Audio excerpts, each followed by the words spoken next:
पर दिखाते हैं हम कि ये जो लिस्ट है, जो 7 मई को भारत ने जवाबी कार्रवाई की थी, पहलगाम हमले का जो बदला हमने लिया था, जो ऑपरेशन सिंदूर लॉन्च किया गया था, उसमें जिन आतंकियों की मौत हुई, उसमें 5 बड़े आतंकी कैसे भारत ने ढेर किए अलग अलग ठिकानों पर। देखिए, आपको दिखाते हैं, इनके नाम सामने आए हैं बाकायदा, कितने कुख्यात थे। देखिए, लश्कर का आतंकी अबू आकाशा, ये भी मारा गया। मसूद अजहर का सहयोगी मारा गया है। 7 मई को भारत की स्ट्राइक से जुड़ी ये बड़ी खबर आपको हम बता रहे हैं।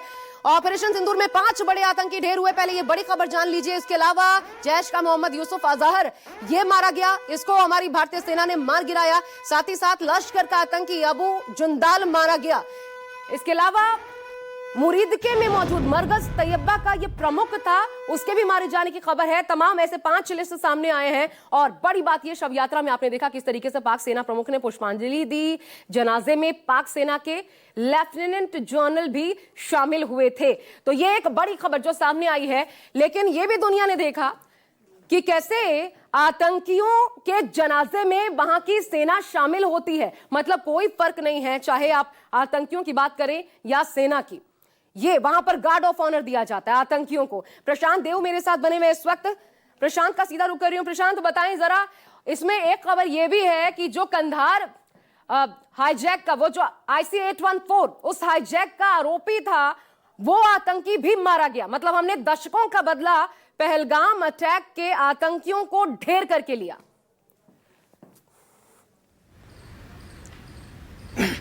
बिल्कुल बिल्कुल बिल्कुल सही कहा आपने, और इसीलिए इतनी तिलमिलाहट, इतनी बौखलाहट है। देखिए, मुरीद, मैं बार बार कहता हूं कि मुरीद के और बुहावलपुर में आतंकी ठिकानों को निशाना लगाना, उनको तबाह करने का एक फायदा ये मिला है, एक असर ये दिख रहा है कि पाकिस्तानी सेना और आतंकी के गठजोड़ खुलकर पूरी दुनिया के सामने आ गया। पाकिस्तान की सरकार और सेना इसको रोक नहीं पाई। ये है इस आतंकी ठिकाने के हमले का असर। आपने देखा कि किस तरीके से जो बातें अभी तक कोई स्वीकार नहीं करता, खुल्लम खुल्ला ओपनली उसको अब दुनिया देख चुकी है। और उसके बाद जो मातम पुरसी की जो तस्वीर आई थी, जिसको कि भारत सरकार ने कई अंतर्राष्ट्रीय मंचों पे उस तस्वीर को दिखा भी दिया है, बता भी दिया है कि जो आसिफ अब्दुल रऊफ, जो मोस्ट वांटेड आतंकी है, जिसको कि अमेरिका ने प्रतिबंधित किया, जिसका सर पे इनाम है, वो पाकिस्तानी फौज के साथ वहां पे खड़ा है। तो ये एक बहुत बड़ी कामयाबी भारत की है, जो पहली रात को हमने ऑपरेशन सिंदूर में स्ट्राइक किया। तो जाहिर सी बात है, पाकिस्तान जैसा आतंकी देश इससे हैरान परेशान तो जरूर होगा। और जैसा कि अभी ये बात हो रही है कि अंतर्राष्ट्रीय प्रेशर आने लगा है, अंतर्राष्ट्रीय दखलंदाजी की बात होने लगी है, तो पाकिस्तान को अब लग रहा है कि कोई आगे बीच में हमको बचा ले और कोई ऐसा रास्ता निकल जाए, और ताकि अब बात बन जाए। लेकिन मुझे ऐसा जो नहीं लगता है कि ऐसी कोई स्थिति अभी आने वाली है, क्योंकि भारत ने साफ कह दिया है कि जवाबी कार्रवाई अगर हम पे करोगे तो उससे बच के नहीं जा पाओगे, उसका जवाब जरूर मिलेगा। तो जिस तरीके से एयर बेसिस को उड़ा देना, और भारत ने जो भी निशाना लगाया है वो जवाबी कार्रवाई में लगाया है, और तगड़ी चोट दी है, जब दी है तगड़ी चोट दी है। और दुनिया ये भी देख रही है कि पाकिस्तान की तरफ से सिर्फ और सिर्फ कायराना हमले किए जा रहे हैं, सिविल एरियाज को निशाना बनाया जा रहा है। और सबूत के साथ फिर हमने बताया कि किस तरीके से अपने सिविल एरिया को खोल करके वो इस तरह की कार्रवाई कर रहा है, ताकि गलती से भारत के निशाने पे बिल्कुल ये लगातार विमान आ जाए। और पाकिस्तान की तरफ से भारत इसे बखूबी समझ भी रहा है, लेकिन दुनिया समझ रही है कि नहीं समझ रही, संभाला है। क्योंकि अमेरिका लगातार ये बात कर रहा है कि आपसी बातचीत से मामले को सुलझाया जाए, लेकिन संभालें तो कैसे संभालें? एक आदमी जो लगातार आपको प्रोवोक कर रहा है और आप फिर दूसरे से, ताली दरअसल दोनों हाथों से बजती है, तो ये दूसरा जो पक्ष है वो आखिर कैसे खुद संभाले इस पूरे मामले को?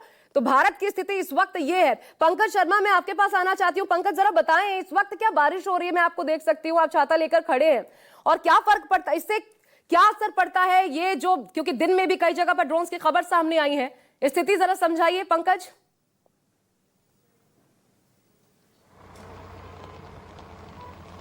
देखिए, पाकिस्तान की बुखलाहट क्या है ये समझिए कि क्योंकि पाकिस्तान इसलिए बुखलाया हुआ है कि उसके चहेते जो आतंकी थे वो मारे गए। 100 से ज्यादा आतंकी मारे गए ऑपरेशन सिंदूर के बाद। वही पाकिस्तान बुखलाहट दिखा रहा है अंतर्राष्ट्रीय सीमा पर, नियंत्रण रेखा पर।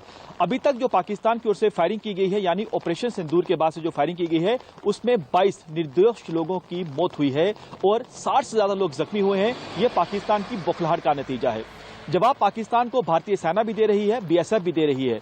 लेकिन आप देखिए कि एक तरफ वो सीज फायर का उल्लंघन कर रहा है, दूसरी तरफ आतंकियों को भारतीय सीमा में घुसपैठ करवाने की कोशिश कर रहा है। आज पूरे देश ने देखा कि कैसे जो आतंकियों का लॉन्चिंग पैड था लूनी, जो पाकिस्तान के सियालकोट जिले में आता है, हमारी तरफ अखनूर के अपोजिट आता है, उस पूरे लॉन्चिंग पैड को पूरी तरह से बीएसएफ के बहादुर जवानों ने तबाह कर दिया है। जो आतंकी उस लॉन्चिंग पैड के अंदर मौजूद थे वो मारे गए, यानी ये बीएसएफ की अलर्टनेस का नतीजा है। दूसरा, हमने कल देखा था, बीते कल, कि सांबा सेक्टर में भी पाकिस्तान ने यही कोशिश की थी सीज फायर उल्लंघन की आड़ में आतंकियों को घुसपैठ करवाने की। डांडर जो पाकिस्तानी रेंजर की पोस्ट थी, कहने को पोस्ट थी लेकिन वो भी लॉन्चिंग पैड था, वहां पर 7 आतंकी मारे गए। यानी एक के बाद एक पाकिस्तानी रेंजर जो उनकी लॉन्चिंग पैड है उसे बीएसएफ पूरी तरह से तबाह कर रही है। आतंकियों के लॉन्चिंग पैड को तबाह किया जा रहा है, लेकिन उसके बाद भी बावजूद नहीं आ रहा, क्योंकि सीधे तौर पर हमारे जवानों का मुकाबला वो नहीं कर सकता है, ये वो भली भांति जानता है। उसने ड्रोन के हमले करने की कोशिश की, लेकिन ये एक स्थिति बदली है। शायद अगर मैं गलत नहीं हूं, मैं ये समझना चाहती हूं। हमारे साथ कर्नल साहब भी इस वक्त मौजूद हैं, रिटायर्ड कर्नल शुभांकर मिश्रा जी। समय आपसे समझना चाहती हूं, जरा बताइए क्या ये वाकई हुआ है? और ये जो इंटरनेशनल मॉनेटरी फंड की बैठक हुई उसके बाद एक तरीके से समझे और ज्यादा मोरल, इनकी जो हिमाकत है और ज्यादा बढ़ गई है, क्योंकि लग रहा है हम तो जो कर रहे हैं कर ही रहे हैं, दुनिया तो देख रही है, इसके बावजूद हमको बेल आउट पैकेजेस मिल रहे हैं, इनफैक्ट और ज्यादा सैंक्शंस और ज्यादा क्रेडिट लाइन जो है वो बढ़ा दी गई है। तो ये भी इसका असर है क्या कि अब तक हम रात में कायराना बुजदिली देखते थे, कायराना हरकतें पाकिस्तान की, आज तो बाकायदा दिन में ड्रोन अटैक्स हुए हैं? आशा जी, देखिए, ये चीजें बढ़नी है और इसका आईएमएफ से और बाकी चीजों से बहुत ज्यादा कोई संपर्क नहीं। जिस तरीके से अभी बताया जा रहा था कि पाकिस्तान की बेचैनी इसलिए है कि शायद उनके 100 से ज्यादा आतंकी मारे गए हैं, मुझे लगता है ये बेचैनी उसकी वजह से नहीं है। बेचैनी इस वजह से ज्यादा है कि इंडस वाटर ट्रीटी को अभी हमने स्थगित किया हुआ है। अभी जो अगर पाकिस्तान बोलता है कि जुगलर वेन इंडिया की कश्मीर है, तो इंडस वाटर ट्रीटी जो है वो पाकिस्तान की जगलर वेन है। और ये आपको समझना पड़ेगा कि पाकिस्तान का कश्मीर प्रेम जो है वो कश्मीर के मुसलमानों, कश्मीरियों और कश्मीर के हिंदुओं के लिए नहीं है, वो सिर्फ और सिर्फ कश्मीर से बहने वाले पानी के लिए। पाकिस्तान की जियोग्राफी जो है, अगर आप देखें तो पाकिस्तान की पानी की पूरी डिपेंडेंसी ईरान, अफगानिस्तान और भारत के माध्यम से। आज की डेट में ईरान की तरफ से भी पानी की, चूंकि ईरान में खुद किल्लत होने लग गई है, ईरान की तरफ से ये बातें हो रही कि वो पाकिस्तान को पानी कम देगा। अफगानिस्तान भी पानी रोकने की बात करता है और हमने इंडस वाटर ट्रीटी को एवेंस में डाल ही दिया। तो ये वो समस्या है जो पाकिस्तान को सबसे ज्यादा परेशान कर। दूसरी चीज है, पाकिस्तान हमेशा से एसिमेट्रिकल वॉरफेयर में बिलीव करता है। मतलब आमने सामने की लड़ाई पाकिस्तान ने 1971 के बाद लड़नी बंद कर दी है। वो हमेशा सस्ते विकल्प और सस्ते ऑप्शंस की बात करता है। उसके लिए अभी सबसे सस्ता ऑप्शन ये है कि किसी तरीके से, जिस इंग्लिश में कहावत है कीप द पॉट बॉइलिंग, तो इस मुद्दे को गर्म रखो, सो दैट 2 दिन पहले आपको ध्यान होगा कि एक सरकारी माध्यम से अपील की गई थी लोगों से कि उनको चंदा दिया जाए। फिर शर्म आके शायद शर्म आई उन लोगों को, उन्होंने बोला कि हमारा हैंडल हैक कर लिया गया था। तो ये वो चंदा इकट्ठा करने की कहानी है। उम्मा के नाम पे, इस्लामिक जिहाद के नाम पे किसी तरीके से चंदा इकट्ठा करते रहे, क्योंकि पाकिस्तानी आर्मी जो अपने देश में बिजनेस चलाती थी, उस बिजनेस में अब उनको उतना फायदा नहीं हो। और घर चलाना है जनरल साहबों को, तो अपना घर चलाने के इनको कहीं ना कहीं से पैसे इकट्ठा करने हैं। अफगानिस्तान का धंधा बंद हो गया। अफगानिस्तान का धंधा बंद होने का मतलब हुआ कि यूएस एड आना बंद। नहीं तो सर, इसका मतलब जरा ये समझाइए, क्या इसका मतलब ये हुआ कि पाकिस्तान टेबल पर तो बैठेगा, ये रोकेगा तभी जब हम उसकी शर्तों पर, वो जो इंडस वाटर ट्रीटी है, जब उसको लेकर के बातचीत को तैयार हो, तब वो एस्केलेशन जो है तब उसकी तरफ से रुकेगा? नहीं, ये एस्केलेशन तब भी नहीं रुकेगा। ये एस्केलेशन पाकिस्तान के हिसाब से जब तक उनका पूरा जो टारगेट है, और वो इकलौता टारगेट है जो कि हिंदुस्तान पे कब्जा करना और हिंदुस्तान पे एक पाकिस्तानी और इस्लामिक हुकूमत कायम करना, जो कि उसके बिना उनकी शांति नहीं होने। तो फिर ये जो अमेरिका कोशिश कर रहा है उसके कोई मायने नहीं है इसका मतलब? पाकिस्तान से बातचीत करने का कोई मतलब नहीं है। बातचीत करके आज हमने 1947 से आज तक क्या हासिल कर लिया? पाकिस्तान को रोकने का एक ही तरीका है कि हम पाकिस्तान को इस कदर बेबस करें, क्योंकि जो वॉर वेजिंग कैपेबिलिटी है वो खत्म हो जाए, उनके आर्मामेंट्स खत्म हो जाए और उनकी इकोनॉमिक कैपेबिलिटी इस तरीके से क्रिपल कर दी जाए कि वो कोई लड़ाई लड़ने के काबिल ना रहे और उस बारे में सोचने के भी काबिल ना रहे।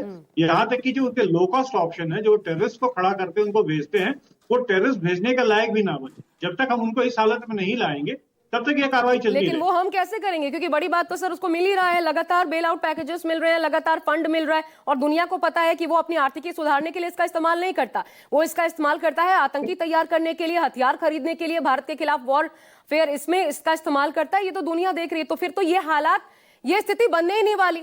तो फिर यानी स्टेप तो भारत को ही उठाना पड़ेगा और ऐसा कड़ा स्टेप कि इस पर पूरी तरीके से रोक लगे। एक बार ऐसा प्रहार हो कि पाकिस्तान रुकने को मजबूर हो जाए।